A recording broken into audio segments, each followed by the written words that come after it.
अखबार का पहला पेज देख तू यार का फोटू पावेगा।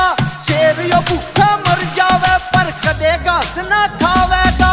शेर यो भूखा मर जाएगा पर कदे घास ना खावेगा। मुकेश दादी काम करे जो काम नहीं वो आसी का। तेरे यार ने खोला सेंटर ट्यूशन दे बदमाशी का। तेरे यार ने खोला सेंटर ट्यूशन दे बदमाशी का।